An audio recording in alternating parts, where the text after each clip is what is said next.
농가들은 조금 이해하기 어려운 내용들이에요. 그러니까 뭐냐면 최근 기존에 블루베리 농사를 하고 계시는 분들, 블루베리를 재배하고 계신 분들이 어떻게 내 농장을 업그레이드 할 것인가를 중심으로 정리한 거라서 신규로 하시는 분들, 그러니까 블루베리 재배와 관련된 용어나 이런 것들은 대부분 다 생략되어 있어요.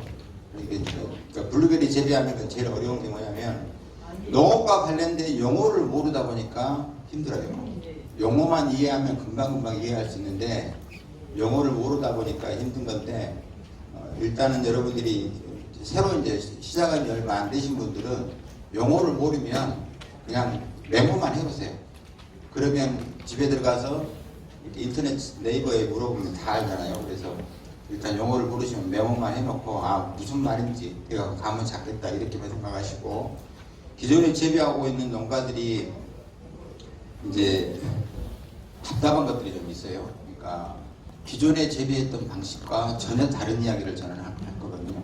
그래서 아 저것도 한 방법이다. 이건 김관우가 새롭게 재배하는 방식이다. 이렇게 이해하시면 좋을 것 같아요. 그래서 김관우 이야기는 내가 재배하는 것과 전혀 다르네. 이렇게 생각하고 도외지 하지 마시고 아 이렇게 하는 것도 재배의 또 다른 방법이다. 이렇게 생각하고 들어주시면 좋을 것 같습니다.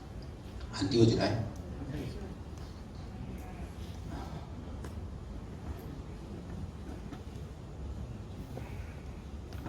오늘 강의할 거 있으면 얼른 USB 갖고 왔으면 쉽게 해결됐을 거예요. 일단 그건 시작할게요. 네. 시간이 짧으니까 일단은 뭐 나중에 참고하시고, 제가 이야기하는 블루베리 재배 방식은 맞고 틀리고의 개념이 아닙니다. 이게 뭐냐면 블루베리는 뿌리털이 없다. 그래서 블루베리하고 같이 살고 있는 마이크로라이제라는 균군이 뿌리에 같이 공생을 하면서 양분과 수분을 블루베리한테 공급해준다. 이 이야기는 맞고 틀리고의 개념으로 접근하는 거죠. 그래서 블루베리는 뿌리털이 있다 없다로 할 때 블루베리는 뿌리털이 없다. 이게 맞는 이야기잖아요.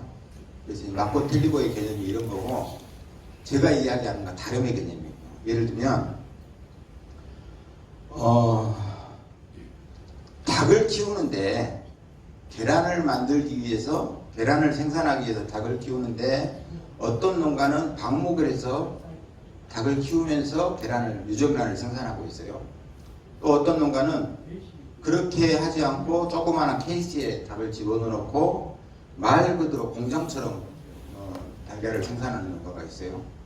이걸 맞고 틀리고로 개념을 접근해버리면 답이 안 나와요. 그러니까 다량의 달걀을 생산하기 위해서 케이스에 집어넣어가지고 생산하면 달걀은 많이 나오죠. 생산량이 많이 늘어나는데 유정란은 못 만들어냈죠. 그러면 이것을 어떤 것이 맞느냐, 방목을 해서 닭을 키우느냐 아니면 케이스에 집어서 키우는 게 맞느냐, 이렇게 맞고 틀리고로 접근하면은 결국은 답이 없는 거예요. 그냥 뭐 이렇게 방목에서 키우는 것도 이렇게 닭을 키우는 방식이고 케이스에 넣는 것도 방식이라는 얘기죠. 그래서 다양성을 좀 인정하자는 얘기죠. 다름의 개념으로 재배하는 기르는 방식이 다르다. 마치 소를 키울 때 정주영 회장님이 저 서산에다가 엄청난 목장을 만들어가지고 한우를 방목에서 키워요. 근데 우리 대부분의 농가들은 대부분의 농가들은 어떻게 키우나요? 축사에다 집어넣고 사료를 갖고 와가지고 집어넣어서 키우잖아요. 이걸 맞고 틀리고의 개념에서 어떻게 맞는 거예요?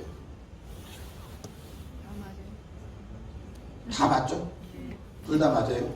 유럽에서는 초지가 일정 정도 조성되지 않으면은 축사 허가를 안 내줘요. 그건 이제 유럽의 방식이고, 우리나라는 워낙 땅이 좁다 보니까 조그마한 축사에서 키우더라도 축사농부로 인정해 주잖아요. 그러니까 맞고 틀리고의 개념이 아니라 다름의 개념이죠. 우리나라가 한우가 전 세계적으로 아주 유명한 소고기가 됐어요. 이유가 뭐예요? 가다 키워서 그래요. 축사에서 키우니까 애들이 운동을 안 하잖아요. 운동량이 떨어지잖아요. 그러니까 지방질이 많아지면서 이 지방질이 마블링이 되는 거예요.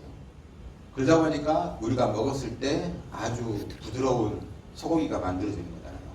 그러니까 다름의 개념으로 접근하면 쉬워진다는 이야기죠. 블루베리도 마찬가지입니다.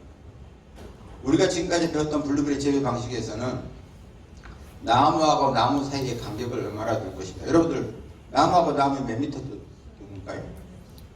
보통 한 1미터 정도 띄우죠. 그 다음에 열은 2주라고 간격은 보통 한 2m에서 2m 50 정도 띄우잖아요. 이게 이제 어찌됐든 블루베리를 식재하는 방식이죠. 표준 재배 방식으로 다 그렇게 배웠을 거예요. 근데 다름의 개념으로 접근하면 제 농장에는 200평에 830주가 있어요. 여러분들은 평균 한 평에 한 주씩 심었죠? 네. 조금 심하다 하면 한 평에 한 1.2주나 이렇게 심었는데 제 농장에는 200평에 830주가 심습니다. 그러니까 그렇게 재배해도 돼요. 그러면 200평에다 830주를 심으면 어떤 차이가, 어떤 문제가 발생할까요? 밀집. 이게 여러분들이 왜 밀식 재배를 지금까지 안 했냐고요? 병추. 제일 먼저 발생하는 거, 통풍. 햇빛량, 광량을 나무가 각각의 나무들이 광량을 제대로 확보할 수가 없다. 햇빛을 제대로 못 받으니까 나무 성장세도 안 되고 열매도 맛없어지고 이런 문제가 발생할 것이다. 그래서 일단 기피했어요. 두 번째는 너무 밀식되어 있으니까 뭐가 많이 생긴다? 병해충이 많이 생긴다. 닭을 케이스에 키우면 항생제 안 먹이면 못 키우잖아요. 똑같이 블루베리도 밀식을 하니까 뭔가 조치를 하지 않으면 못 키우는 거죠. 그래가지고 우리는 지금까지 밀식 재배에 대해서는 전부 다 기피하고 살았어요. 그랬죠? 근데 장점을 이야기해 봅시다. 밀식 재배하는 장점. 여러분들이 지금 한참 전정하고 계시잖아요. 노지에서. 전정할 때 여러분들 주지를 갱신해야 된다고 이야기를 많이 들으셨을 거예요. 나무가 가지가 늙으면 주지를 갱신해야 된다. 이 이야기를 들으셨을 거예요. 근데 솔직히 말해 봅시다. 주지를 하나 전정할 때 밑에서 싹둑 자르는 것이 쉽던가요? 어려워요. 못 자르잖아요. 주지 하나 자르면 몇 킬로가 날아가는데, 그러니까 못 하는 거예요. 그랬었는데 밀식을 하니까요, 늙은 놈은 과감하게 잘라져요. 다른 말로 하면은 밀식을 하니까 워낙 가지가 많으니까 하나라도 빨리 베는 것이 도움이 되니까 늙은 놈은 무조건 잘라낸다. 다른 말로 이야기하면 나무 가지는 항상 젊은 가지만 키운다. 그럴 수 있죠? 그전에는 가지, 나무, 주지 하나에다가 이렇게 목숨 걸고 있었는데 지금 저 같은 경우는 어떻게 하냐면 가지 하나하나에 이렇게 면연히 하지 않습니다. 그러니까 조금만 늙으면 바로 잘라버려요. 그럴 수 있죠? 그러면 이제 어찌됐든 가지 하나에 나무에 노화가 없어진다는 이야기죠. 계속 젊은 가지만 만들어진다는 장점이 있는 거죠. 또 한 가지. 그러면 그렇게 밀식을 하면 햇빛량을 어떻게 확보할 것이냐. 햇빛량을 확보할 방법을 찾아내면 되는 거죠. 밀식에 있을 때. 그럼 그 방법을 찾으면 보면 되는 거고. 그러면 병해충이 발생한 것은 병해충이 발생할 원인을 찾아내서 그것을 해결할 방법을 우리가 연구하면 된다는 거죠. 케이스에다가 닭을 키우면 발생할 수 있는 문제가 있듯이 그것을 해결할 수 있는 거 항생제로 다 해결했잖아요. 그것처럼 우리가 블루베리도 밀식 재배를 했을 때 발생할 수 있는 문제점, 병해충이 발생하는 것을 어떻게 해결할 것인가, 이렇게 고민을 해 들어가면 답이 나오더라고요. 그래서 저 같은 경우도 지금 이제 그렇게 바꿔서 지금 이제 대책을 마련하고 있습니다. 그래서 좀 이따 자료 나오면 보여드릴게요. 그 다음에 밀식 재배하면서 전정하는 방식도 달라지더라고요. 그러니까 기존에 여러분들이 나무를 블루베리를 전정할 때는 가운데를 다 비워놨죠. 가 쪽으로 다 배치하고 가운데를 비워주는 이유가 뭐였어요? 햇빛량 확보하려고 그랬잖아요. 근데 밀식 재배를 하잖아요. 뭐 그게 답이 안 나오더라고요. 그 다음에 잘라내는 것도 안으로 향한 가지는 다 잘랐는데 밀식 재배하면서는 자르는 양이 확 줄어들어요. 생산량이 늘어나는 거죠. 여러분들은 블루베리를 식재하고 아마 틀림없이 3년 지나서 수확을 했을 거예요. 그랬죠? 대부분이 본격적인 수확은 3년 지나야 수확을 했어요. 근데 저 같은 경우는 삽목한 시점에서 3년 뒤부터 본격적인 수확을 해요. 그러니까 삽목한 나무를 가지고 3년이 올해인데 3년이 만 3년이 딱 지났어요. 만 3년이 딱 지났는데 올해 200평 농장에서 제가 수확할 수 있는 목표가 언뜻 보니까 1.5톤은 나오겠더라고요. 200평에서. 근데 1.5톤은 나오는데 제 목표는 그게 아니에요. 200평에서 3톤 수확하는 것이 제 목표예요. 그렇게 바뀔 수 있어요. 그 다음에 여러분들이 어린 가지 있잖아요. 밑으로 처진 가지 전정하실 때 다 잘라내죠. 자를 필요 없더라고요.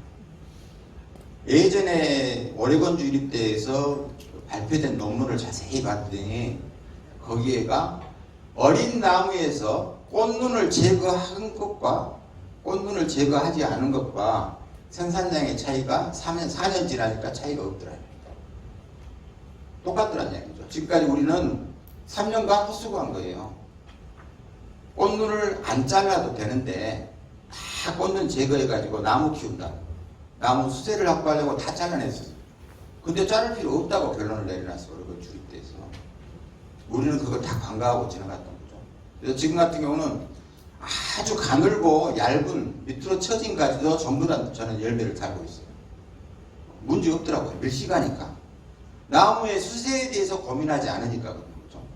나무 수세를 키워야 된다는 생각을 하는 것이 일반적인 블루베리 재배의 기본이었는데 밀식해가지고 어차피 밀식이 될 건데 나무가 빨리 자랄 이유가 없는 거예요. 그래서 저 같은 경우는 처진 가지에도 어쨌든 줄 다 띄워가지고 거기에 묶어서 수확을 다 하고 있어요. 그러면 나무의 자람새가 처지느냐? 실제로는 안 처지더라고요.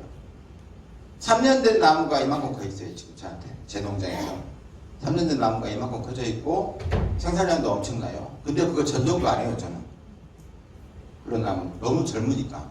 어떤 비유를 들자면 어떤 거냐면 어린이들 초등학생들이 다리가 부러졌어. 다리를 어찌됐든 접합을 시켜가지고 이렇게 기부스에서 하면은 금방 다리 붙죠? 부러진 다리 뼈가 붙죠? 나이 드신 분들 다리 부러지면 어떻게 돼요? 오래 걸려. 엄청 오래 걸리잖아요. 블루베리도 똑같더라고요. 젊은 가지도 조금 많이 달아도 충분히 과일 키우고 맛도 다 드는데 늙어버린 가지, 노화된 가지는 조금만 이렇게 역값이 안 맞추면 이렇게 생산량이 확 떨어지고 과일도 작아지고 맛도 없어지고 이런 현상이 있더라고요. 그래서 일단 주진을 항상 건강하고 젊은 가지로 만들어야 되는데 어리니까 전쟁할 필요가 없는 거예요. 계속 항상 젊으니까 이런 방식으로 재배하는 방식도 달라졌어요. 그 다음에 또 한 가지가 여러분들은 지금까지 묘목을 사실 때 2년생을 샀죠. 대부분이. 안 그러셨나요? 나는 1년생 묘목 사갖고 심으셨다. 손 들어보세요. 거의 없어요. 한두 분 있죠? 3분 계시네요. 대부분 2년생 묘목을 샀어요. 근데 여러분들이 산 묘목이 2년짜리가 어떻게 되냐면 요만한 포트, 4치나 5치 되는 포트에 2년간 살았던 포트, 나무들이에요. 다른 말로 하면 뿌리가 자라가지고 이미 다 빙빙 돌았던 나무를 사셨어요. 여러분들. 그랬죠? 그러면 그걸 여러분들 핀다고 뿌리를 편다고 이렇게 쭉쭉 피고 좀 이렇게 절반으로 쪼개고 이렇게 심었잖아요. 이 과정에 실제로 블루베리 뿌리가 아주 약하거든요. 주지를 다 잘라버리는 결과가 많았었어요. 그래서 2년생 나무를 사면은 나무 뿌리를 펴서 심고 강전정을 해서 주지를 확보해야 된다 이렇게 배웠을 거예요. 근데 1년생 묘목을 사잖아요. 1년생 묘목을 사면 뿌리를 필 일도 없고 그대로 심으면 돼요. 주지도 훨씬 더 빨리 나옵니다. 듀크가 뿌리 주지 안 나오기가 유명하죠. 듀크 혹시 재배하신 분 계시죠? 듀크 주지 안 나오죠. 잘해봤자 2개 나오고 말고 겨우 1년에 하나씩밖에 안 나오는 정도 이렇게 대부분 키울 거예요. 근데 1년생 묘목을 심잖아요. 요만한 포트에서 4치 포트에서 키운 것들 1년생을 바로 심으면 주지 쉽게 올라와요. 아주 빨리. 그래서 제일 좋은 블루베리 묘목을 사는 방법은 만 1년이 안 된 걸 사는 겁니다. 그것을 그대로 심으면 돼요. 위에 강전정 할 필요도 없고 그대로 심으면 주지 쭉쭉 올라옵니다. 그래서 우리가 비싸게 사야 될 묘목이 뭐냐면 만 1년 미만인 나무들. 요걸 사가지고 정식하는 게 제일 좋다. 그런 것인데 삽목 시점에서 3년 이내에 만 3년이 됐을 때 본격적인 수확을 들어가는 방법은 뭐냐면 바로 정식하지 말라는 이야기예요. 자, 1년생 묘목을 사왔어요. 만 1년생 묘목을 사가지고 그것을 바로 정식을 하면 한 평당 한 주씩 심었다 하면은 1000주를 관리를 하면 1000평을 관리를 해야 돼요. 너무 힘들어요. 그때는 나무를 키울 목적이 아니라 풀을 잡을 목적으로 뒤지기 일만. 여러분들 다 지금까지 그렇게 하셨어요. 풀 잡으려고 막 제초부터 깔아서. 그래도 풀은 나오잖아요. 그래서 풀하고 싸우는 것이 농사의 전부였던 거예요. 근데 그것을 사가지고 1년 전 묘목을 사가지고 한 30cm 정도 되는 조금 더 큰 포트로 옮기라는 거예요. 그리고 타닥타닥 붙여가지고 한 100평 정도 되면은 1000주를 키울 수 있거든요. 100평 정도 되는 하우스 안에다 집어넣으라. 그래도 이제 저 같은 경우는 젊은 친구들한테 컨설팅 할 때 1000평 하우스를 지으려고 계획을 하고 있어요. 1000평 하우스부터 지으려고 하지 말고 묘목부터 사고 만 1년 미만의 묘목부터 사고 그것을 100평짜리 하우스 간단하게 지어가지고 나중에 어찌됐든 100평짜리 하우스 지어놓으면 계속적으로 여러 가지로 활용할 수가 있으니까 일단 100평짜리 하우스부터 지어라. 그리고 하우스 안에서 나무를 키워라. 전부 다 뭐라 붙여서. 왜? 비닐하우스를 차있잖아요. 그러면 비닐하우스에서 블루베리 나무가 잘 자란다는 걸 아시죠? 왜 잘 자랄까요? 자외선 차단. 네, 핵심이에요. 자외선이 차단되니까요. 자외선은 소독제죠. 일반적으로 우리가 빨래를 해가지고 햇빛에 널어놓은 이유는 자외선이 살균을 시키기 때문에 하는 거잖아요. 그래서 자외선은 살균제예요. 근데 식물 입장에서 자외선은 생장 억제제예요. 근데 비닐하우스를 딱 비닐을 쳐놓으니까 자외선이 못 들어오는 거예요. 그러니까 나무가 잘 자라는 거예요. 온도가 높아서 잘 자라는 게 아니라 자외선이 안 들어오니까 잘 자라는 거예요. 그래서 어린 나무를 키울 때는 하우스 안에서 키워야 돼요. 그러면 삽목이 갖고 1년 정도 돼서 삽목에서 석 달 지나면 분갈이 되죠. 뿌리 내리죠. 그것을 심어가지고 1년 정도 키우잖아요. 그럼 보통 한 30cm? 잘 키우는 사람은 50cm 정도. 이렇게 큰 나무, 30cm 된 것을 그대로 한 이 정도 되는 포트나 아니면 비닐도 상관없고 포트도 상관없고 콩나물통도 상관없어요. 좀 더 큰 위치에다가 옮겨 심으라는 거예요. 그리고 그것을 한 100평 정도에 몰아넣어놓고 1년만 더 키우라는 거예요. 그러면 이 정도까지 올라옵니다. 이렇게 배꼽 위까지 올라온 나무를 정식을 하는 거예요. 그러니까 삽목한 지 2년 차에 삽목한 지 1년 차에는 포트에 이만한 포트에서 키우고 삽목이 갖고 분갈이 된 거 이거 키우고 이것이 그해 겨울이 되면 이 정도 큰 화분에다 옮겨 심어서 여기서 1년 키운 다음에 이것을 정식을 하는 거예요. 그러면 정식하고 딱 1년만 키우면요 바로 수확하는 거예요.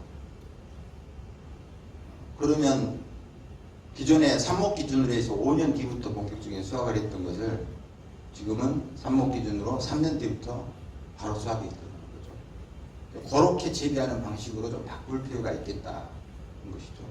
그 다음에 이제 어느 정도 됐나요? 아, 그래요?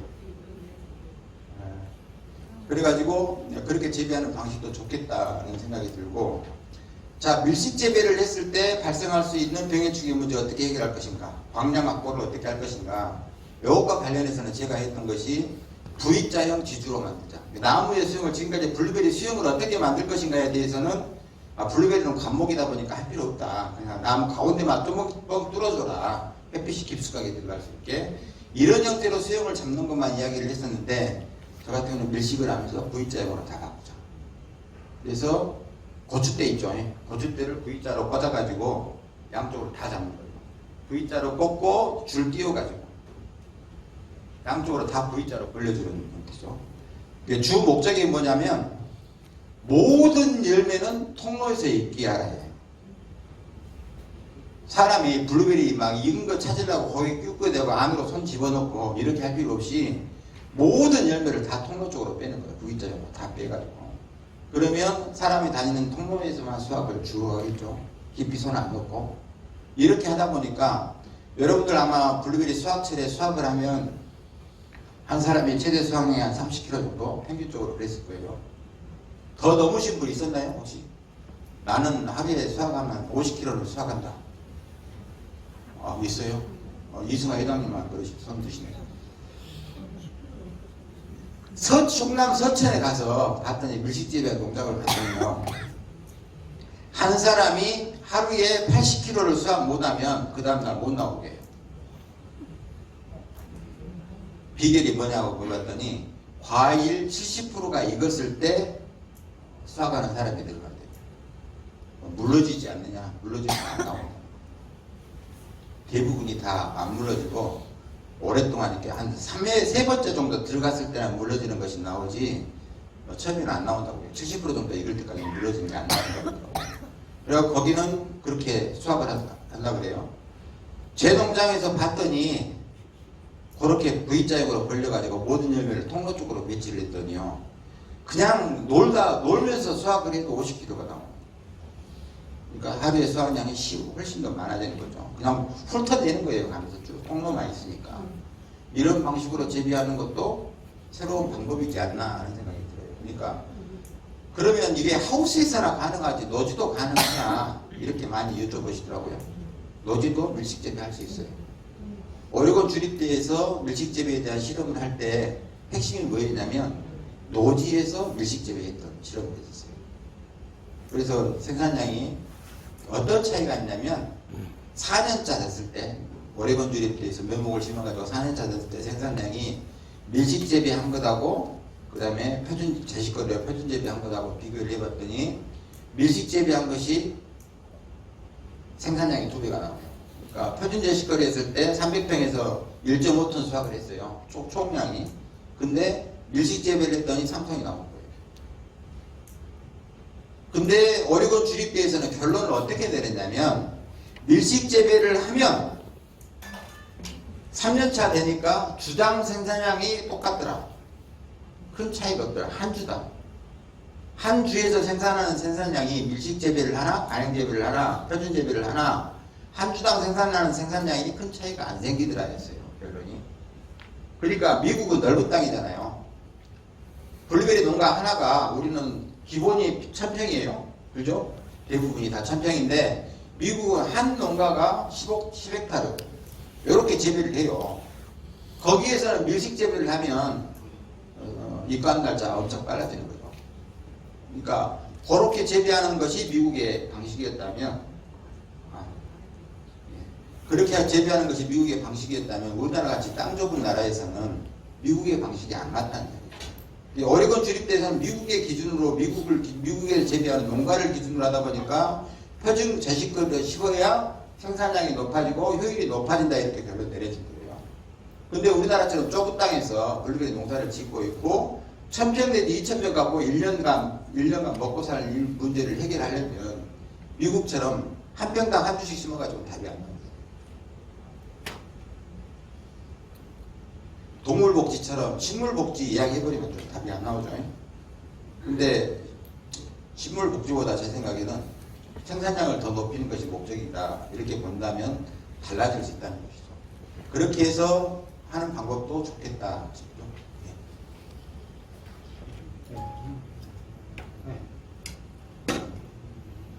빨리 끝내자. 눈이 많이 와서 빨리 끝내자라고 하는 거네요. 알겠습니다.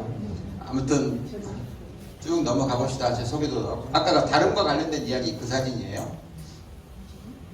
그 다음에 재배하는 방식이 화분재배. 화분재배 지금도 많이 하시나요? 이렇게 재배하는 방식이 이렇게 화단 형태로 바뀌고 있죠. 그 다음에 노지에서 일항재배 하셨던 분들도 점차 화단으로 바뀌는 추세 같아요. 각각의 장단점을 이야기합시다. 화분재배 장점, 용토가 상토가 적게 들어간다. 그렇죠? 그다음에 초창기에 빨리 자란다. 이런 것 때문에 일단 시작을 했고, 이 화분 재배 때문에 블루베리 산업이 국내에 정착될 수 있었어요. 그래서 화분 재배를 많이 했었고, 노지 재배의 장점, 뿌리가 무한대로 뻗어나간다. 다른 말로 하면 생산량이 계속 늘어난다죠. 그래서 장점인데, 단점을 이야기합시다. 화분 재배. 본격적인 수확을 하는 시점부터 3kg를 수확을 했다면 그 이후에도 계속 3kg밖에 수확 못하더라. 파는 것은, 팔 수 있는 과일은 뭐 잘 하시는 분들이 5kg 수확하는 분도 봤어요. 근데 일반적으로 대부분 3kg 수준을 넘기지 못하더라. 단점, 일항재배의 단점. 뿌리가 숨을 쉬어야 되는데 사람이 계속 작업을 하면서 전정을 하거나 수확을 하면서 두둑 위로 올라간다는 거죠. 계속 답압을 하는 거예요. 발을 몸무게로. 그러다 보니까 블루베리는 공기가 계속 뿌리 속으로 들어가야 되는 작물인데 땅을 눌러버리니까 공기가 계속 산소 공급이 안 되는 거죠. 그래서 생산량이 떨어지고, 또 한 가지, 경사가 져 있다 보니까 작업할 때 너무 힘들어요. 허리 아프고 이런 단점이 있는데, 이렇게 화단으로 재배했던 여기가 다 수평이죠. 평지가 되는 거죠. 그러니까 의자 놓고 바퀴 달린 그 고추 딸 때 쓰는 바퀴 달린 의자 있잖아요. 그거 딛고 아래쪽에 있는 것은 쭉 따버리고, 그다음 나무가 키가 크잖아요. 그러면 그 플라스틱 의자 그거 딛고 올라가서 타기가 쉬워져요. 근데 플라스틱 의자나 사과 박스를 여름 경사진 곳에서 놔두면 그 딛고 올라가서 따다가 사과 박스 쭉 미끄러져 가지고 다칠 염려도 많았던 거죠. 작업이 불편한 것이 화단 형태로 바꾸니까 훨씬 더 편하더라. 토양에 이렇게 완충능가로 따지면 이게 제일 좋죠. 토양에 바깥 환경에 적응하는 능력이 일항재배가 제일 좋은데, 이건 완충력이 아주 떨어지는 것이고, 4년 전에 이렇게 화분 재배하시는 분들이 충청도 이북 쪽에서 뿌리까지 다 얼어버려 가지고요, 나무가 죽어가지고 전체적인 피해가 엄청 심한 때가 있었어요. 그만큼 완충력이 떨어지는 거죠. 근데 이렇게 각각의 두 가지의 장단점을 합쳐놓은 화분 형태로 많이 바뀌고 있어요. 근데 이것을 돈이 많이 들어요. 의외로 화단 형태로 재배하시는 분들 돈 꽤 들었을 거예요. 많이 들어요. 이것을 해결할 수 있는 방법이 제초 매트를 이용하는 방식으로, 제초 매트를 이용해 가지고 일단 좁은 두둑을 만들어 가지고 나무까지 다 심고 나서 마지막에 화단을 치는데 말뚝 받고, 여기를 지금까지는 다 쇠파이프로 했을 거예요. 위쪽을 쇠파이프를 댔는데, 저 같은 경우는 비닐하우스 채우는 패드 있죠. 요걸 채웠어요.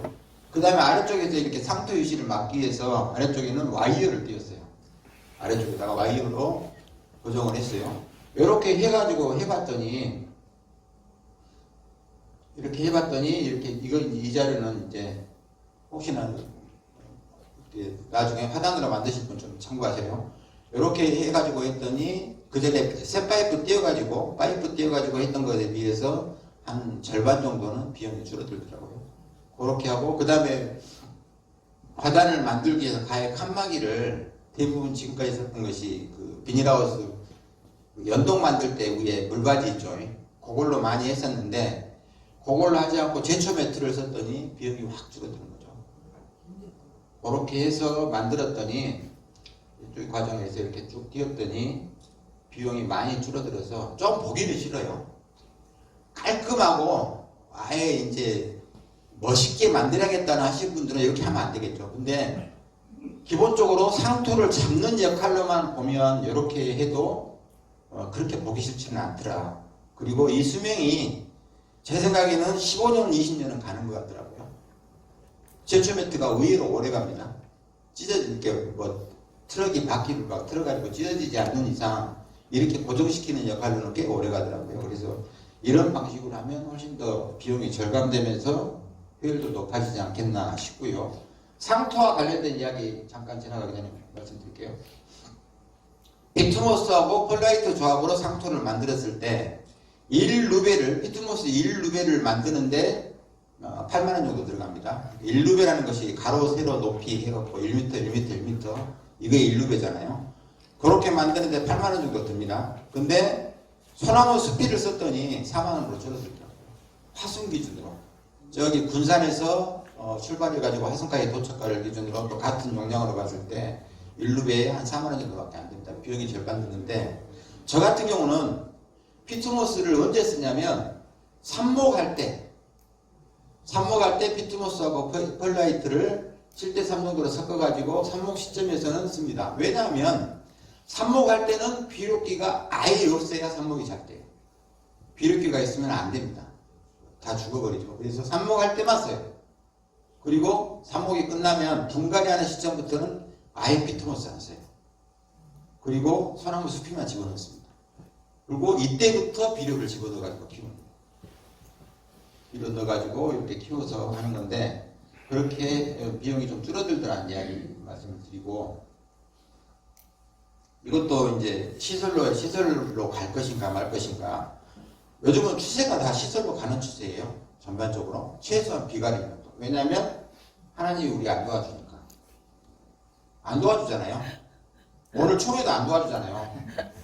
하나님이 우리 안 도와준다. 이춘이 지났는데 이렇게 강추위가 올 줄 누가 알았어요. 기도를 안 해서 그래. 아무튼 하나님이 안 도와줍니다.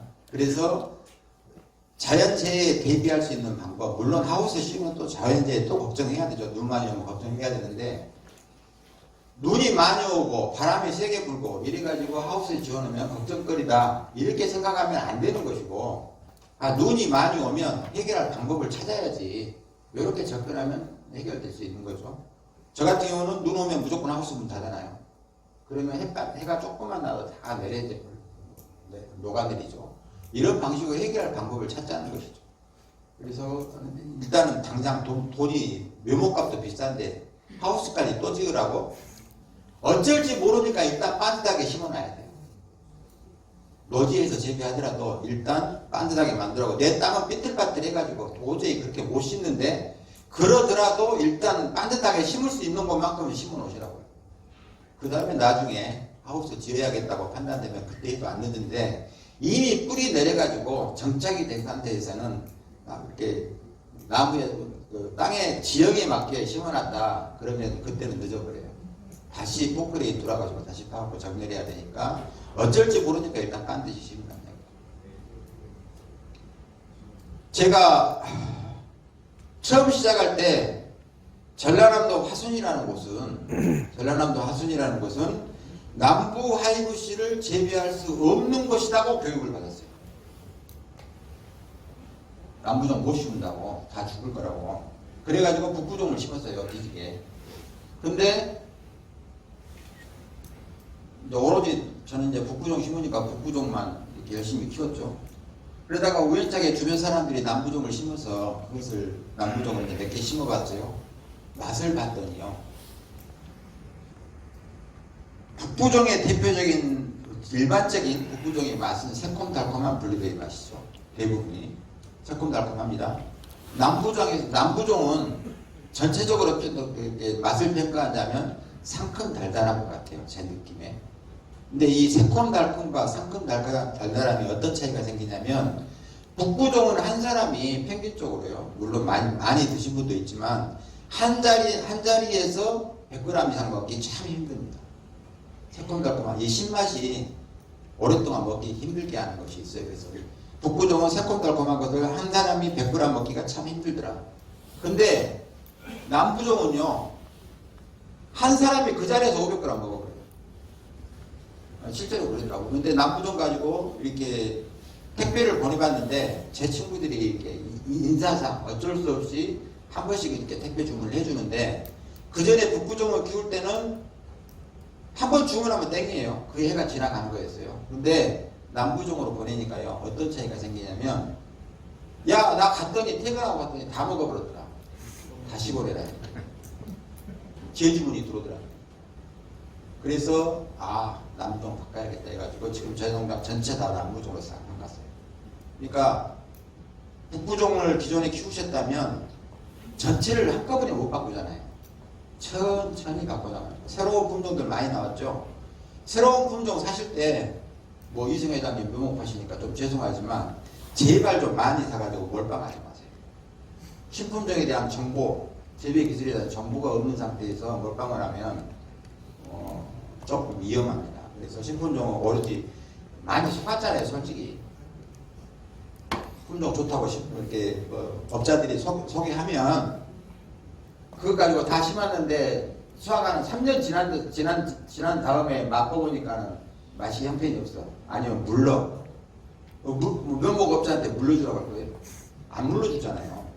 그래서 신품종은 올인하지 말아라. 그러면 묘목업자들은 어떻게 팝니까? 지금 이제 대응하는 방식이 뭐였어요? 150조 이상 안 사면 안 팔아. 그럼 우리는 또 어떻게 대응해야 돼요?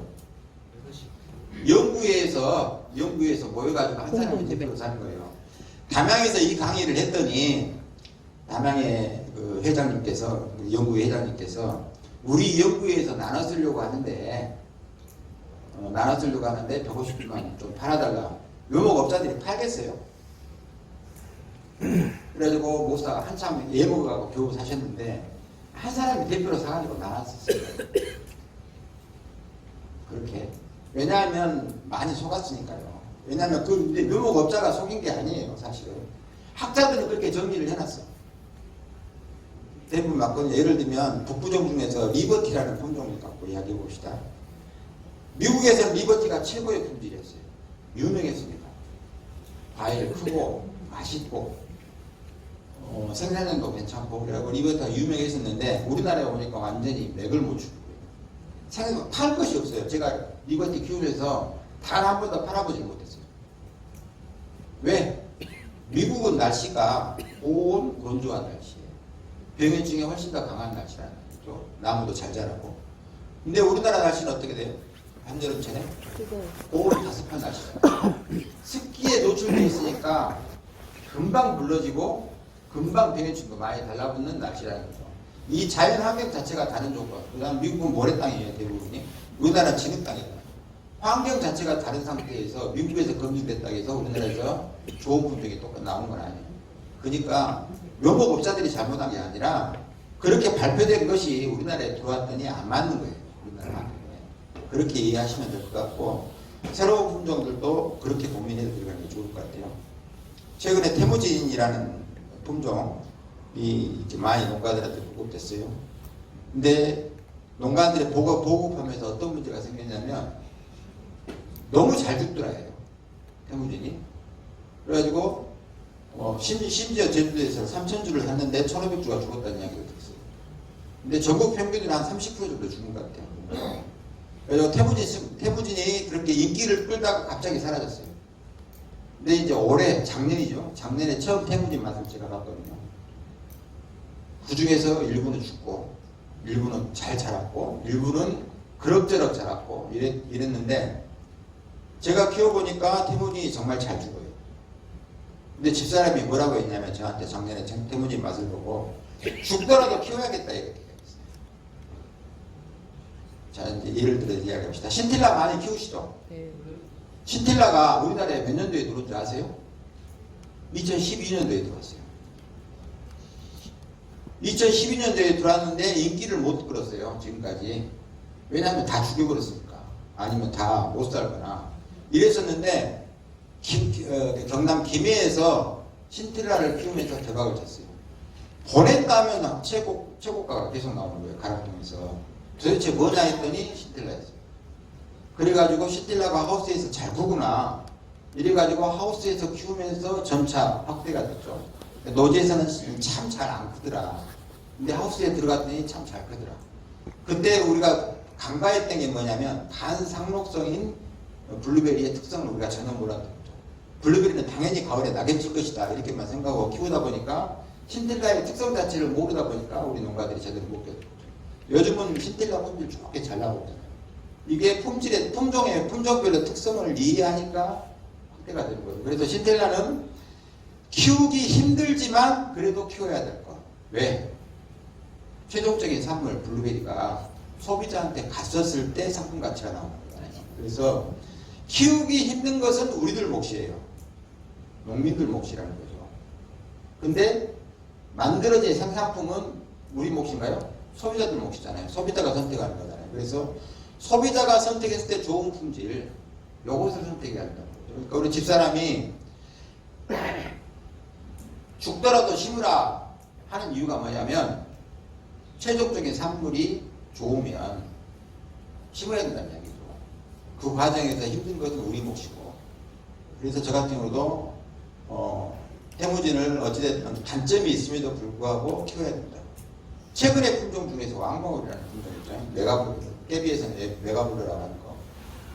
그동안 장점만 업체들은 계속 이야기했죠. 과일 엄청나게 크다고. 그렇게만 이야기하고, 근데 제가 키워보니까 생산량의 3분의 1은 낙과되더라고요. 수확하면 낙과되는 것이 한 절반, 3분의 1 정도 돼요. 그래서 이제 왕방울은 낙과가 심하다 이렇게 이야기를 했어요. 그러면 낙과가 심한 것을 해결할 방법을 우리는 고민 안 해봤던 거죠. 그 다음에 그럼에도 불구하고 친구들한테 이렇게 왕방울, 신틸라, 그 다음에 스위트 크리저 3가지를 보냈어요. 품종 이름 적어가지고 맛평가해달라고 보냈는데 나는 당연히 스위트 크리저 정말 맛있다 이 말에 듣고 싶었어요. 이 말에 듣고 싶어서 보냈는데 왜냐하면 그걸로 주력을 가려고 생각했었으니까 과일은 작아도 정말 맛있더라 이 이야기를 듣고 싶었는데 이구동성으로 하는 이야기가 왕방울 이거 뭐냐 이게 무슨 이런 과일이 22가 정도 되는 거고 보냈거든요. 그러니까 무슨 과일이 이런 과일이 있냐 해가지고 아니 맛을 평가해달라고 이야기를 했더니 마시고 자시고 이렇게 얘기하는 거예요. 그러니까 어떤 거냐면 선입견이 딱 택배 포장지를 여는 순간 과일의 크기에 선입견에서 마음이 확 들었잖아요. 그러면 나머지는 다 해결돼 버려요. 그러니까 윤석열이 아무리 뭔 쇼를 해도 좋아하는 사람은 계속 좋아하는 이유가 뭐냐면 선입견 때문에 그런 거죠. 객관적으로 분명히 잘못된 일을 했음에도 불구하고 용서가 되는 거예요. 마찬가지로 블루베리도 그렇더라고요. 왕방울 먹어보고 이게 뭐냐 마시고 자시고 왕방울만 나 누구한테 선물 보낼 건데 왕방울만 보내라 이렇게 판단은 소비자가 하는 거예요. 그래서 낙과가 심하더라도 이것도 키워야겠구나 이렇게 그런 거예요. 그래서 품종을 선택할 때 어떻게 선택할 것인가 키우기 쉬운 것은 안 된다. 아로니아 왜 망했어요? 맛이 없어. 맛이 없잖아요. 가공해야 먹잖아요. 키우기 쉽잖아요. 농민은 편할지 몰라도 시장은 없다네요. 블루베리 시장이 확대가 안 되는 이유가 뭐예요? 키우기 힘들어서 그러잖아요. 키우기가 힘들고 초기 투자비용이 너무 많이 들고 그러다 보니까 블루베리가 확대가 안 되는 거예요. 아주 좋은 일이지. 이미 심은 사람한테. 그러니까 앞으로 장기적으로 블루베리가 걱정되긴 해요. 워낙 최근에 제주도하고 김해에서요. 김해는 화훼 농가들 있잖아요. 전부 다 폐원하고 블루베리 심었어요. 거기는 선수들입니다. 그랬지 제주도 강bil 농가 전부 다 폐원하고 블루베리 심고 있어요. 요즘 청년 호개농 전국적으로요. 예전에는 과수를 선택한 청년 호개농들이 전부 다 샤인머스켓만 심었어요. 참 고마운 일이었어요.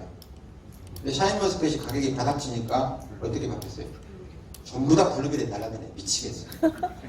큰일 났네. 그래서 지금은 어떻게 하냐면 블루베리는 이미 포화가 되어 있다. 포화 상태다. 지금 심는 것은 옛날 지금 샤인머스켓처럼 극골 날지도 모른다. 실제로 그럴지도 몰라요. 그래서 그렇게 이야기를 하고 있습니다. 눈이 많이 온다고 뒤쪽에 이렇게 손질 많이 해요. 어찌됐든 15분만 더 이야기하고 끝내도 되겠죠? 네, 15분만 더 이야기하고 그래서 어찌됐든 블루베리도 위험할 수 있다예요. 위험할 수 있다. 이때 대응할 방식이 뭐냐예요. 우리가 기존의 농가들이 대응할 방식이 상품성. 가격을 높게 받을 생각하지 말고 생산량을 늘려서 가격이 낮더라도 경쟁력을 가질 수 있는 구조로 고민해 볼 필요가 있다는 거죠. 그래서 밀식재배 이야기를 하는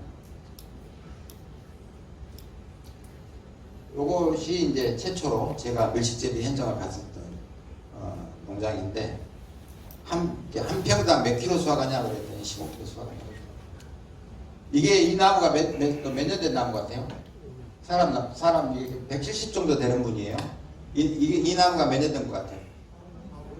만 3년 된 나무. 삽목 시점에서. 정식 1년차 나무예요. 요 비법을 알았는데 꽤 고생했었습니다. 그리고 만 1년차 나무가 주지가 이래 5, 6개가 되네요. 나무를 한 나무만 심은 게 아니라 나무 2개 합쳐서 심은 거예요.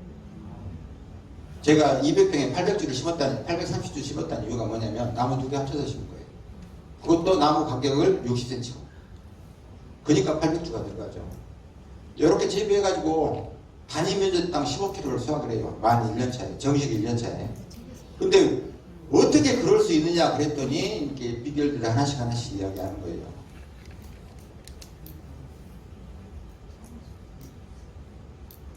그래서 다시 공부를 했어요. 옛날 공부했던 자료 다시 다 뒤져봤더니 미국 오레곤주에서 밀식재배에 대한 이야기가 다 돼 있었고, 거기에서 한 가지만, 좀 몇 가지만 봅시다. 여기서 상토로 톱밥을 썼네요.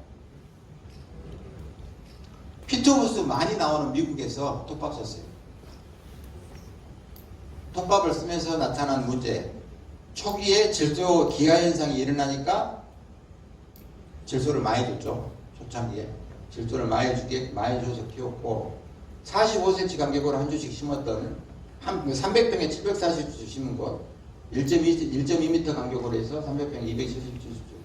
이렇게 비교해가지고 했고요. 1, 2년 차에 꽃눈을 제거하고 꽃눈을 제거하지 않는 것에 비교를 같이 했어요.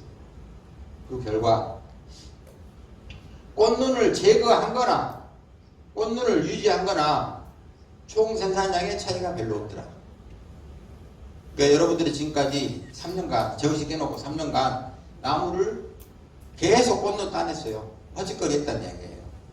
손가락 빨면서. 그러니까 정식하고 나서 나무가 크면, 꽃눈이 생기면 손가락 빨지 안 해도 된다는 거예요. 큰 차이가 없으니까. 근데 우리는 지금까지 나무가 당연히 생식생장을 시작하면 나무가 잘 안 클 것이다 이 생각을 했던 거죠. 미안하지만 블루베리는요, 생식생장과 영양생장이 같이 돼요. 생식생장을 하고 있는 줄기는 생식생장을 하고 있고, 이게 꽃과 열매를 맺혀가지고 맺히는 그 열매, 그 줄기는 그거 하고 있고, 그 옆에 새로운 영양생장을 하고 있는 가지가 새로 나온다는 거죠. 그래서 어린 나무도 자라도 문제없다는 결론이 내렸고, 밀식재배한 것과 관행재배, 이렇게 표준 제식거리로 재배했던 것이 1.5톤, 3톤. 단위 면적당 생산량이 훨씬 더 많아진다는 거죠. 주당 생산량은 조금 떨어져요. 밀식재배한 것하고 주당 생산량은 4.3톤, 4.3kg, 5.10kg. 표준 제식거리 심은 게 더 많습니다. 한 주당 생산량. 근데 밀식을 하니까 주수가 많잖아요. 그러니까 전체적인 생산량이 훨씬 더 많아진다는 거죠. 우리나라에서는 고민해 볼 필요가 있다는 거예요. 결론 내리면서 꽃눈을 유지하는 것이 높게 나왔지만 4년차가 됐을 때는 꽃눈을 유지한 거나 꽃눈을 따버리는 거나 생산량의 차이가 별로 안 생기더라고요. 그거 보면서 지금까지 저 같은 경우는 어린 나무도 열매를 따는 거죠.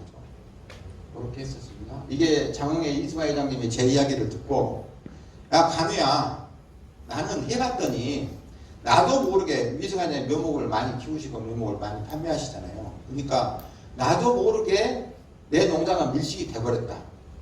팔다가 안 팔리면 다 집어넣어가지고 계속 키우니까 밀식이 될 수밖에 없잖아요. 그렇게 키웠는데 생산량이 엄청났다. 그래서 적극적으로 검토해봐야겠다고 제 이야기 듣고 나서 바로 실행하셨어요.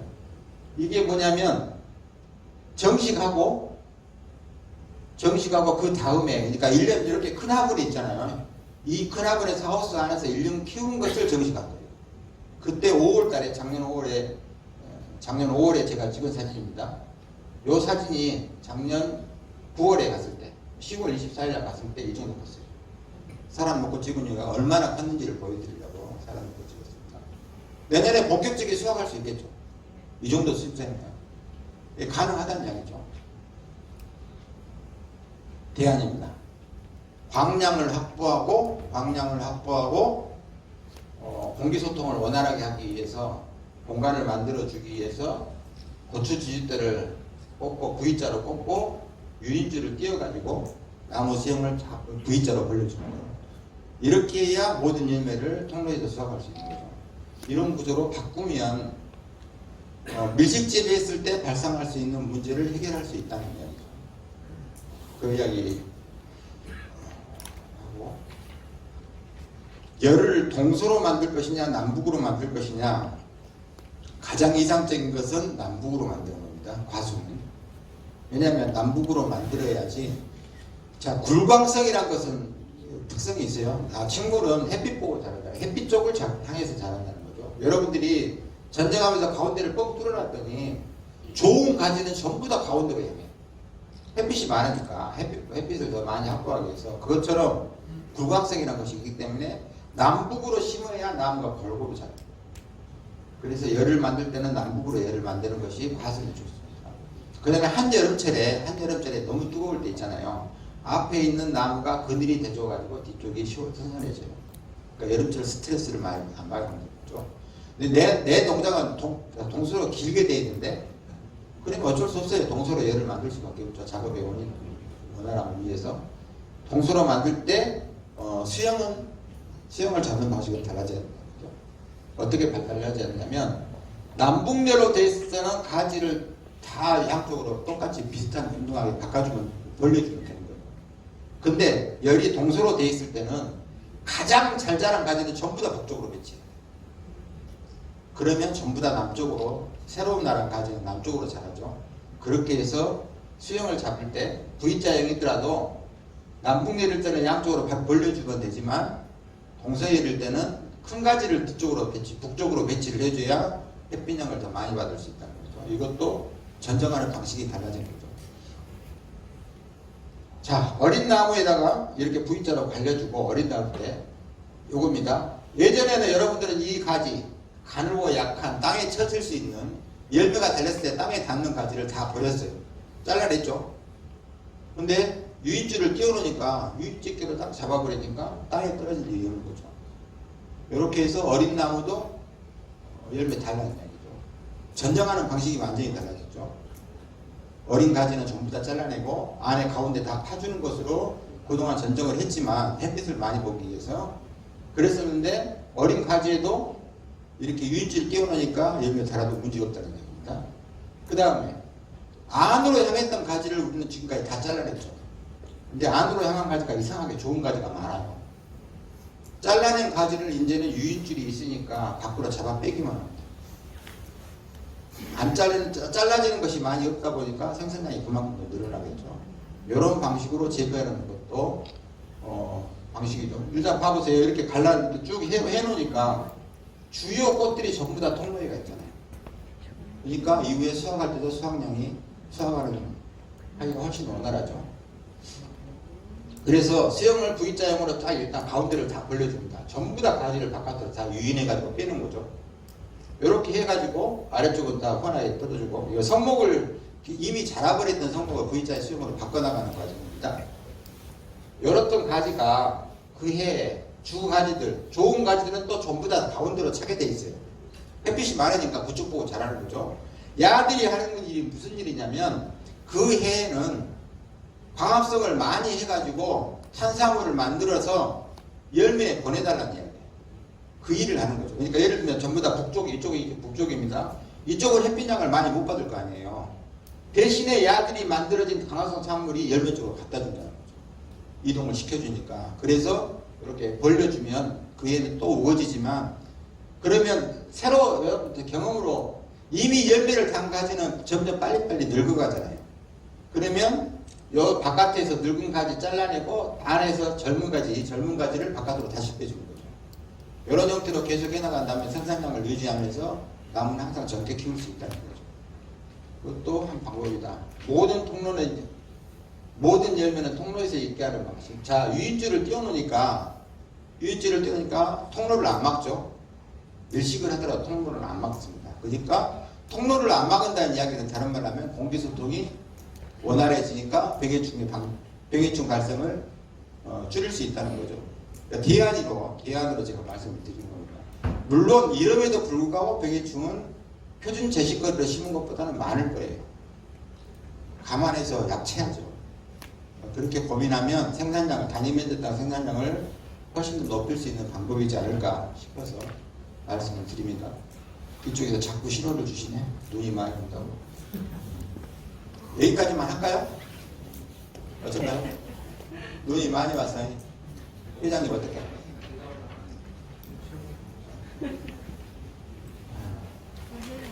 네, 그러면 제가 돈 질의응답도 받고 네.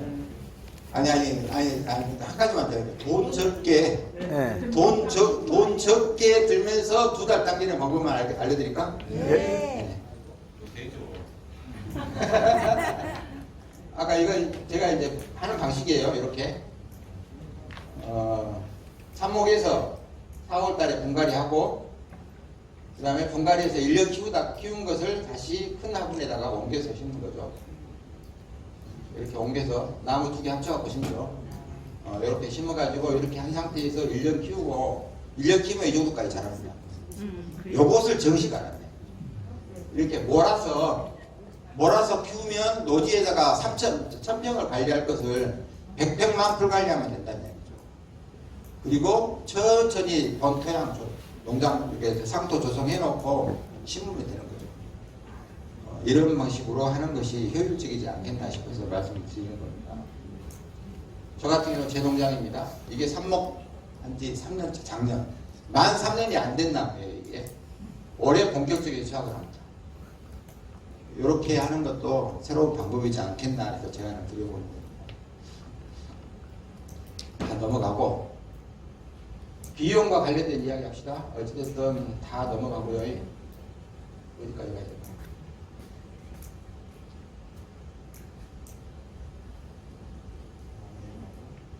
조기 수확과 관련된 이야기 좀 할게요. 2달 동안 제가 노지 대비 2달을 당기는데요. 돈이 얼마 드냐면 난방비가 3만 원밖에 안 들어요. 1일팩에 토탈.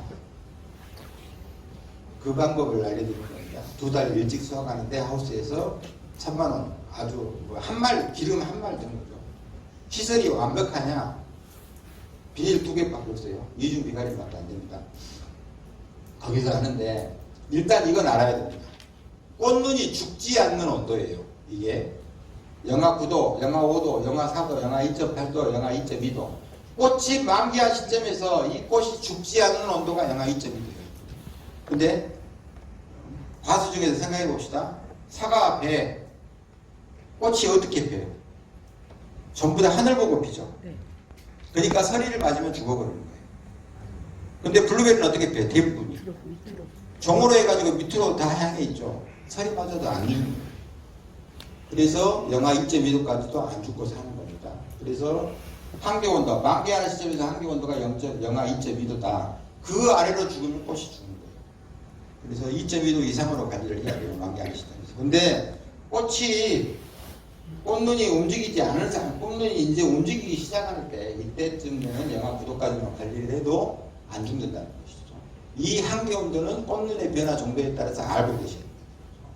두 번째, 좋은 요구량을 채워야 됩니다.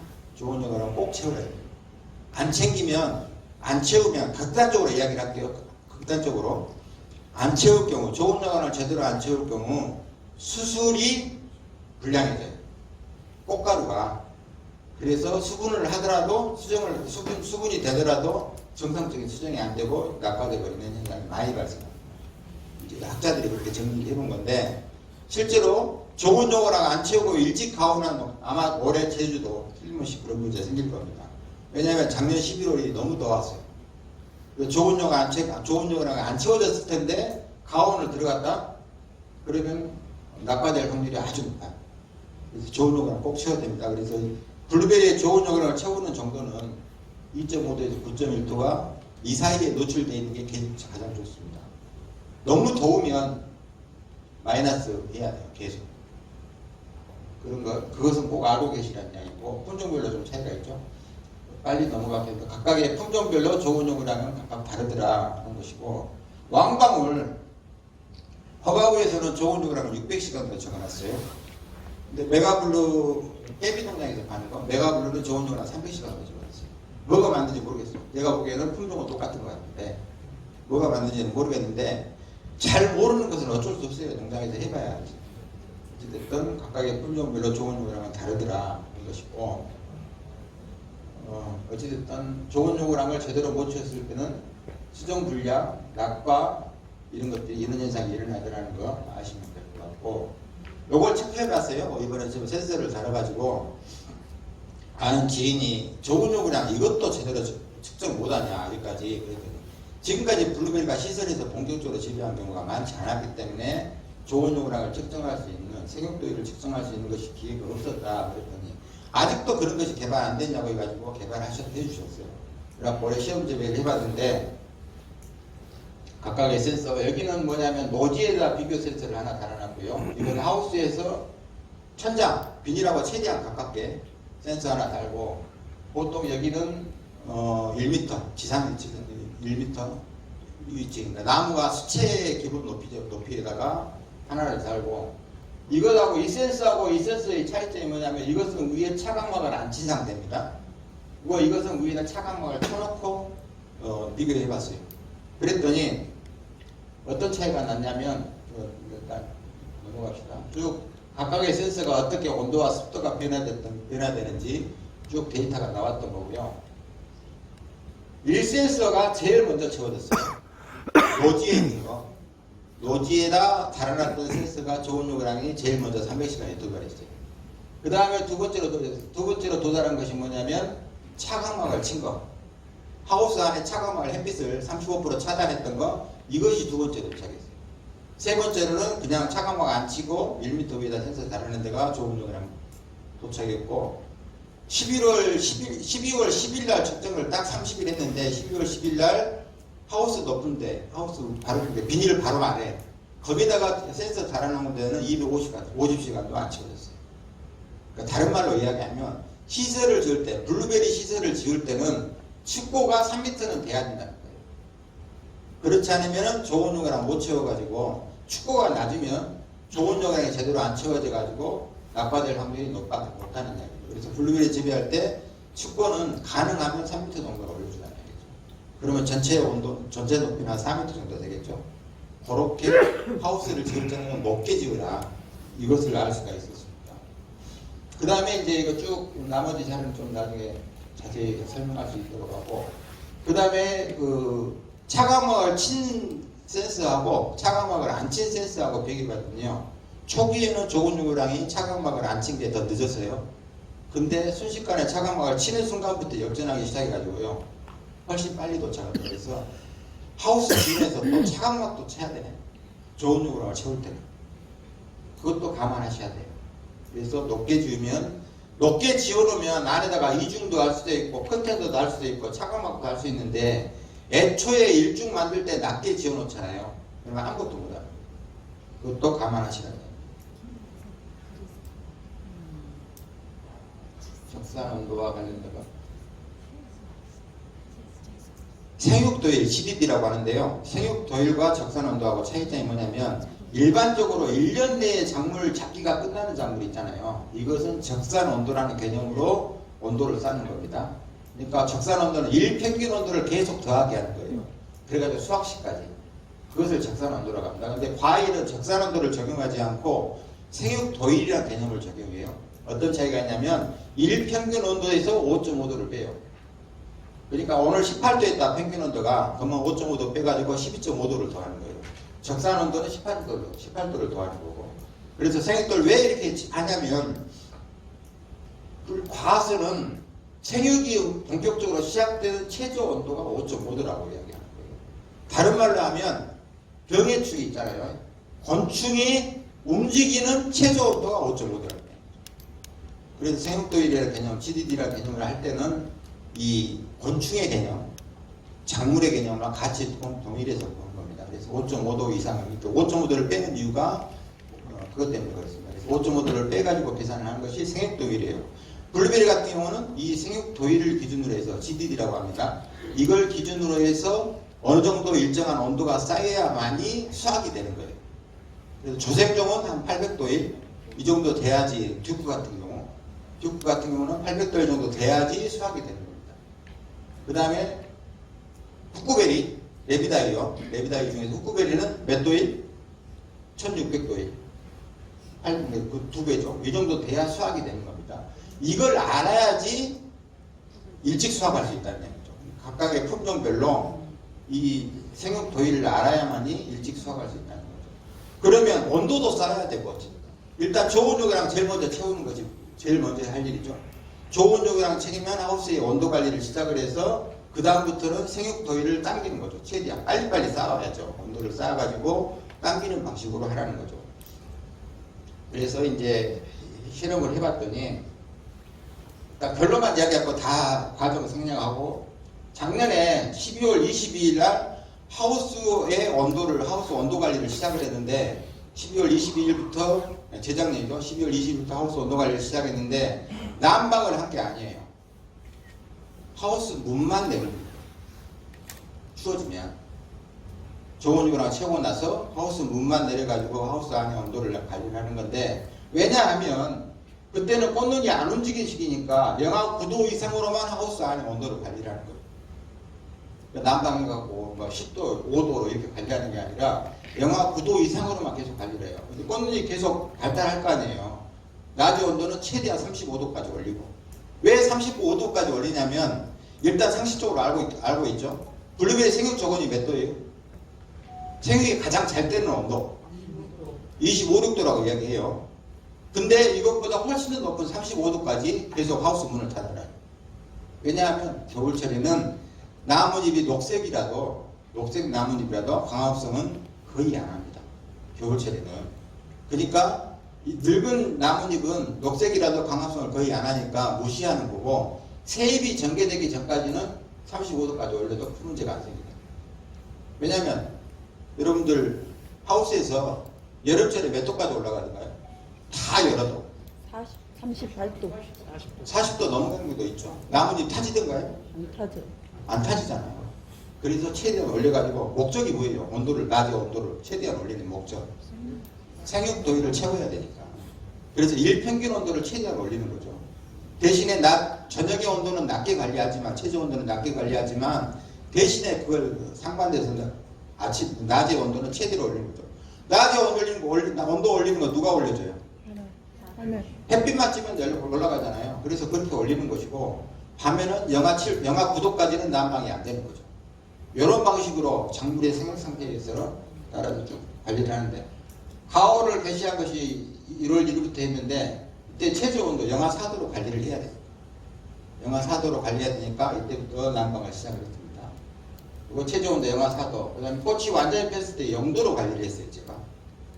왜? 영하 2.2도까지는 견뎌내지만 먼저 수정된 놈이 있을 거 아니에요. 먼저 수정된 놈은 수정이 끝나면 이때부터는 여러분 자세히 보셨을까? 수정이 끝난 열매는요, 꽃이 이렇게 피었다가 수정이 끝나잖아요. 꽃 떨어지면서 이렇게 고개를 쳐들어버려요. 그거 보셨어요? 꽃 떨어지면서 고개 딱 쳐들잖아요. 여러분들이 하늘을 봤으니까 이때부터 영상으로 가르쳐줘. 그래서 꽃이 만개하는 시점부터 0도 이상으로 관리하는 이유가 뭐냐면, 꽃은 안 죽지만 열매가 먼저 수정된 놈들이 있으니까 이걸 살리기 위해서 0도 이상으로 관리하는 거예요. 그렇게 쭉 관리를 했습니다. 그랬더니 제가 예상하기는 작년에 4월 15일 날 첫 수확을 할 것이다 이렇게 예상을 했었어요. 근데 첫 수확의 기간이 한 10일 정도 늦춰졌어요. 이유가 뭐였을까요? 올해하고 똑같아요. 2월 달에 한 달 이상 장마가 왔었어요, 작년에. 올해 장마 대신에 눈이 오네. 올해도 똑같을 거예요. 햇빛량이 부족하다 보니까 광량이 부족해가지고 한 10일 정도 늦어졌어요. 모든 농가가 다 그랬죠, 작년에. 그런 현상이 일어났었습니다. 그래서 한 10일 정도 늦어져가지고 수확을 했었어요. 노지에 비해서 2달 당긴 거죠. 난방비 얼마 들었어요? 200평에 3만원 들었어요. 한 말로 해결했어요. 이렇게 온도관리를 하니까. 근데 여러분들이 갖고 있는 열풍기가 최저 온도 영하를 관리할 수 있나요? 모형의 회장님 계세요? 하셨어요? 최저 온도 0도 이하 관리 되던가요? 센서 이렇게 설정을 해서 영하 5도일 때 난방기가 돌게 관리가 되던가요? 0도가 최저점이잖아요. 어떻게 할 것인가 고민하다가 전기를 내가 컨트롤하자 해가지고 이 열풍기는 0도로 설정해놓고 전기 타이머 사가지고 1시간에 10분씩만 전기가 들어가게 놨어요. 1시간에 10분씩만 전기가 들어가면 전기가 들어가니까 이미 하우스 내 온도는 영하일 거 아니에요. 그러니까 전기 들어가니까 점화돼 가지고 열풍기가 도는 거죠. 10분만 들고 딱 꺼지고 10분만 들고 꺼지고 이렇게 했습니다. 그 결과입니다. 올해 이건 데이터예요. 올해 데이터. 바깥 온도가 아침에 12.5도까지 떨어졌어요. 영하. 바깥의 온도가 영하 12.5도가 떨어져 있는데 보세요. 그래도 이때부터 제가 7시부터 세팅을 했거든요. 저녁 7시부터 세팅해서 아침 7시까지 세팅을 해놨어요. 1시간에 10분씩만 전기가 들어가게.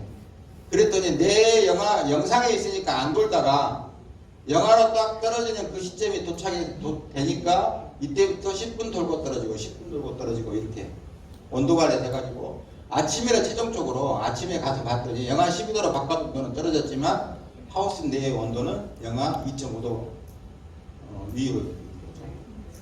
이 상태가 어떤 상태였냐면 꽃눈이 분화되는 시점이었어요. 이때 영하 4도 아래로만 안 떨어지면 꽃눈이 안 되는 거죠.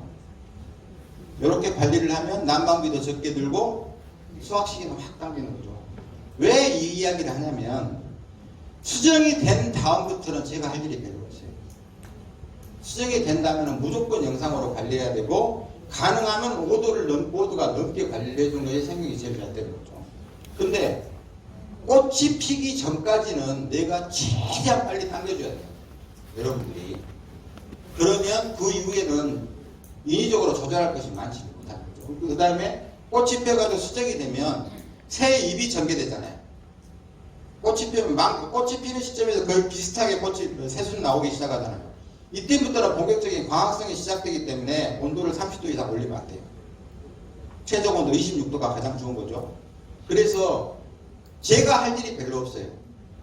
온도 관리를 30도 이하로 낮춰야 되고, 그러니까 생육도율을 더 당길 수 있는 시점이 수정 이후에는 거의 없는 거죠. 그러면 수정 전까지 꽃이 만개돼가지고 수정 전까지 발화 시대부터 꽃눈이 움직일 때부터 수정될 때까지의 시기를 얼마나 빨리 당기느냐가 관건이에요. 그렇게 관리하는 방식이 난방비를 줄이는 방식이지 않겠나. 3년 했고요. 올해부터는 걱정이 안 돼요. 그냥 무조건 하는 겁니다. 제가 3년 실험해보고 나서 결론 내렸으니까. 그래서 이것도 새로운 방법이지 않겠나. 왜 이야기를 하냐면요. 한국 전남 블루베리 생산자 연합회 만들어져 가지고 두 번째 세미나 주제가 뭐였냐면 형님 수확시기 한 달만 당깁시다 했어요. 그때 주제가. 그래서 시설 재배와 관련된 이야기를 했었는데 아무튼 그 결과로 계속 뒷곡에 제대로 나갔던 그 결과로 2달 당기는 방법까지는 제시를 할게요. 그러면 더 당기고 싶다. 2달이 아니라 노지 대비 더 당기고 싶다 하면 어떻게 해야 될까요? 좋은 요강을 더 빨리 채우면 돼요. 그리고 하우스 온도 관리 시기를 더 당기면 되는 거죠. 또 하나 방법. 좋은 요강을 좀 늦게 채워야 되니까 늦게 채워지면 최저 온도를 올리라는 거죠.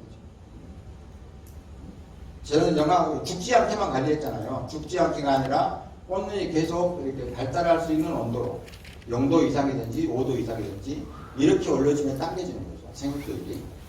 이렇게 관리하는 방식으로 한다면 효과가 좀 좋아지지 않을까. 그래서 어쨌든 지금 나 하우스 인자 농장 만들어져 가지고 노지에 심는 것도 돈 뒤지게 들었는데 또 하우스 지으라고 뭐 어찌됐든 그럴 수 있는데 조금씩 그럴 수도 있겠다. 내가 하우스를 지을 수도 있겠다. 이런 생각 가지고 준비를 하는 게 좋지 않겠나 싶습니다. 이 정도까지만 할게요, 오늘은. 네. 눈이 너무 많이 와서 걱정됩니다. 네. 수고하셨습니다.